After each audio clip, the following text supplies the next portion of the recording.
우리가 인생을 살다 보면 하나님이 살아계신다면 어떻게 이런 일들이 일어날 수 있지? 아니, 너무나 부조리한 일들이 너무나 많이 일어나는데 하나님은 왜 이때 아무 말씀도 하지 않으시고 왜 아무런 일도 하지 않으시는 것이? 라는 질문을 던지며 하나님이 계시지 않는 것처럼 보이는 순간들을 만나는 때가 있는 것 같습니다. 오늘 본문이 기록된 이 사사기 9장에는 바로 하나님께 이런 의문들을 가질 만한 사람이 등장을 하는데요.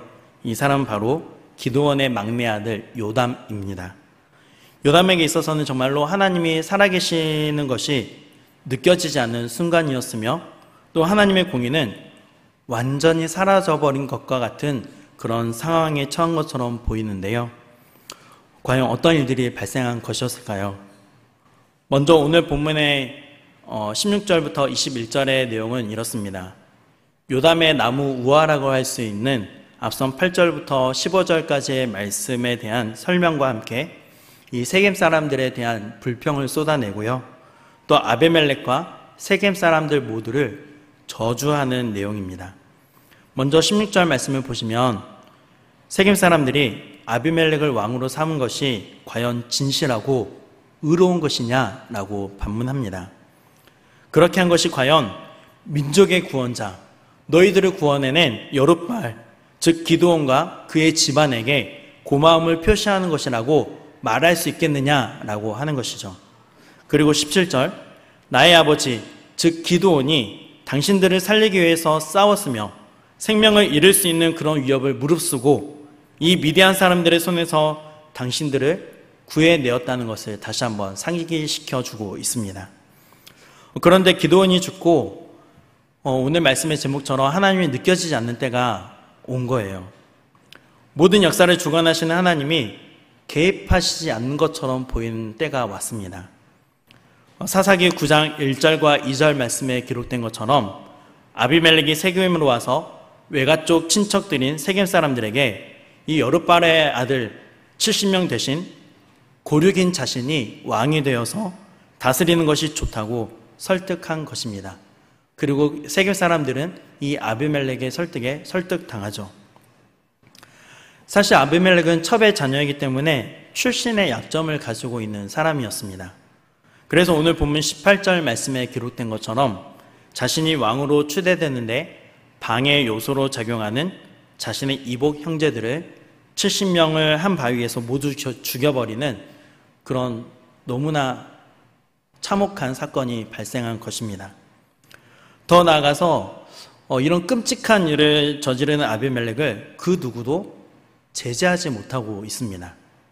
그리고 이 70명을 한 번에 살인하는 것에 대한 어떤 저항이나 반항도 전혀 보여주지 않고 있습니다.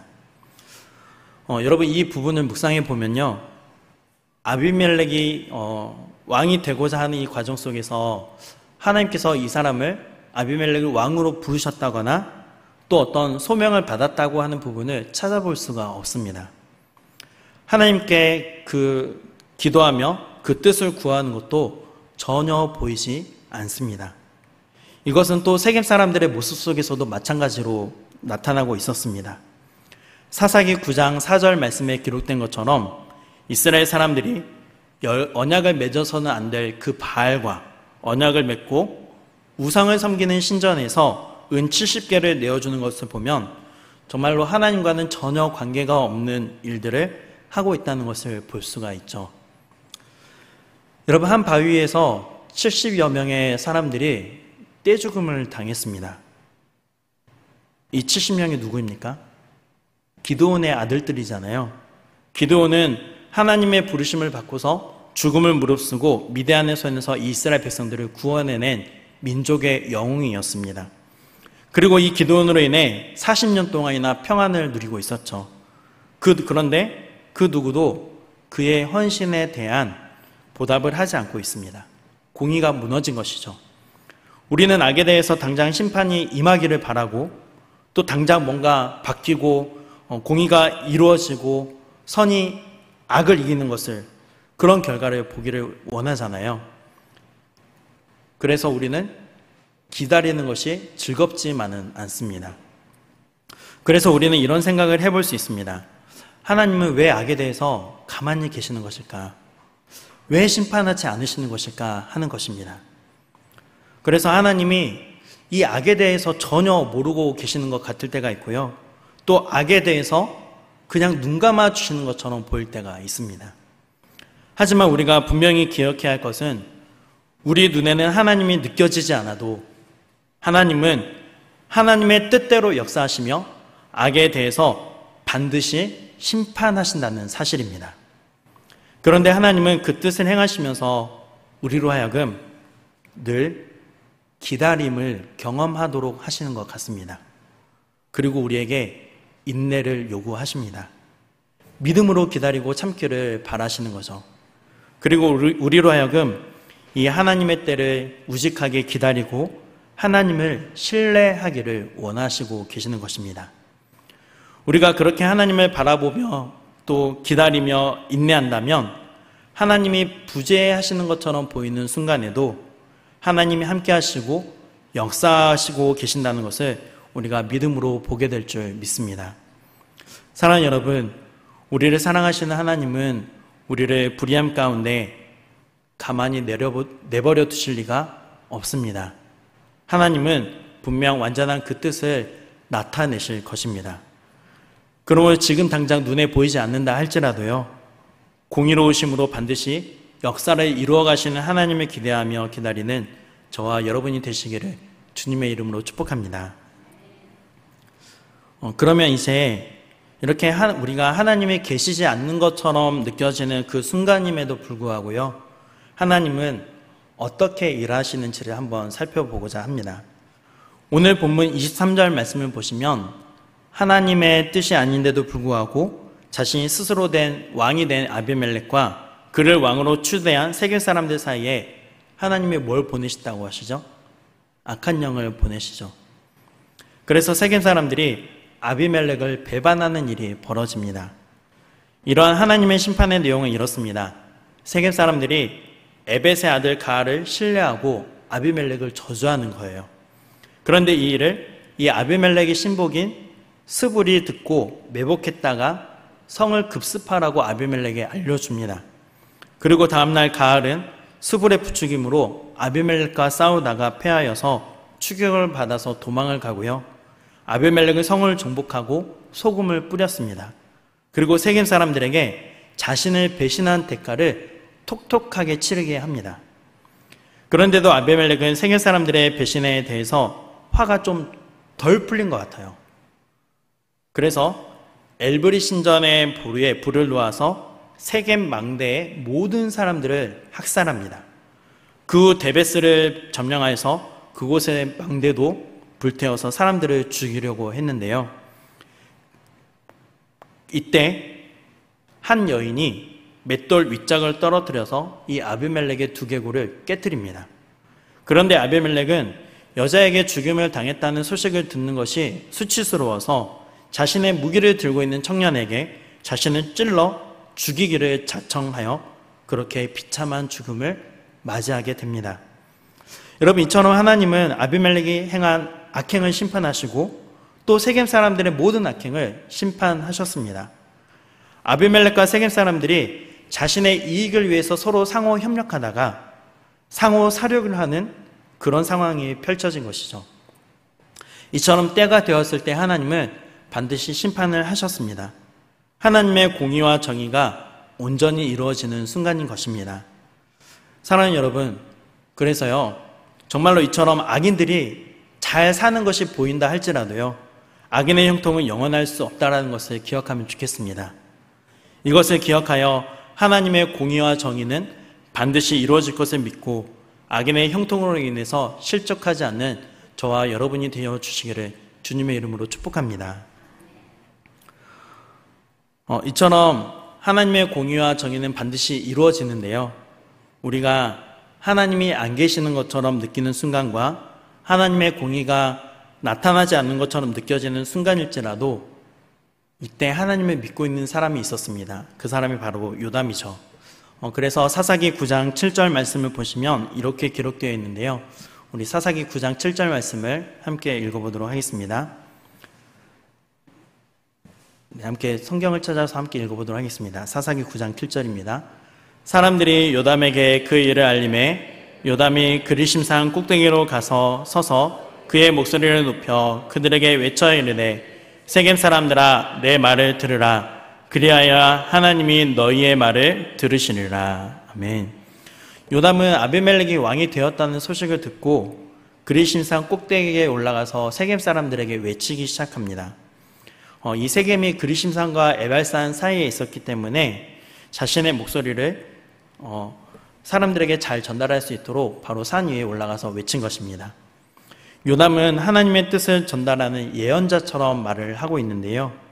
자신의 말을 들어야 하나님이 이 세겜 사람들의 청을 들어줄 것이라고 경고를 하고요.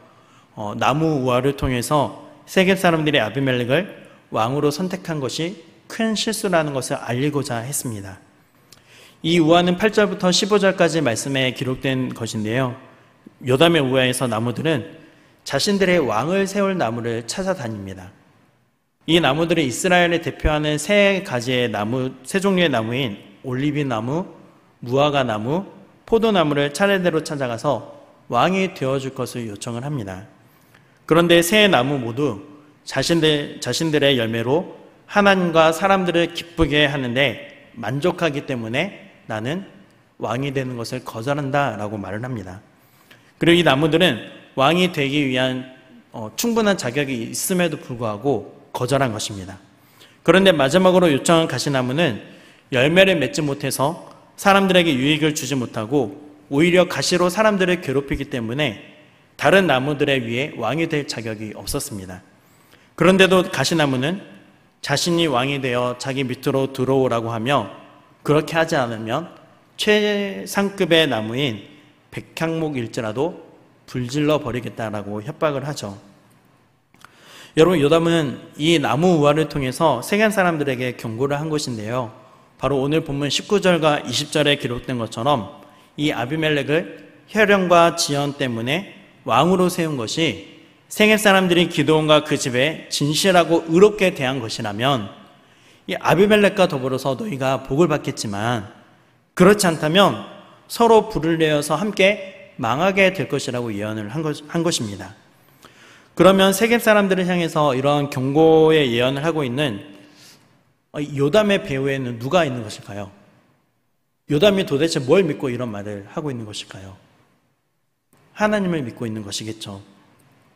모든 역사의 주관자 되시는 하나님이 계시는 것입니다. 그런데 세겜 사람들은 요담의 이 경고의 예언을 무시해버리고 말았습니다. 여러분, 그래서 이 일의 결론입니다. 우리 사사기 9장 56절과 57절 말씀을 함께 읽어보도록 하겠습니다. 아비멜렉이 그의 형제 70명을 죽여 자기 아버지에게 행한 악행을 하나님이 이같이 갚으셨고 또 세겜 사람들의 모든 악행을 하나님이 그들의 머리에 갚으셨으니 여룻바알의 아들 요담의 저주가 그들에게 응하니라. 아멘. 여러분, 하나님은 아비멜렉이 행한 악행을 심판하셨고 또 세겜 사람들의 모든 악행을 심판하셨습니다. 요담의 저주처럼 이 아비멜렉에서 나온 불이 세겜을 불태웠고요. 또 반대로 세겜에서 나온 불이 아비멜렉을 불태웠습니다. 여러분, 이쯤에서 우리가 한 가지 생각해 볼 것이 있습니다. 그것은 뭐냐면 이 요담이라는 사람의 이름의 뜻입니다. 요담의 이름은요, 여호와는 완전하시다라는 뜻을 가지고 있거든요. 그런데 현실은 전혀 그렇게 보이지 않았다는 데 있습니다. 정말 하나님의 공의는 완전히 사라진 것처럼 보이는 순간이었고 하나님이 계시지 않는 것처럼 느껴지는 순간이었습니다. 그런데 요담은 그리심산에 서서 마치 선지자처럼 하나님의 뜻을 전하고 있었습니다.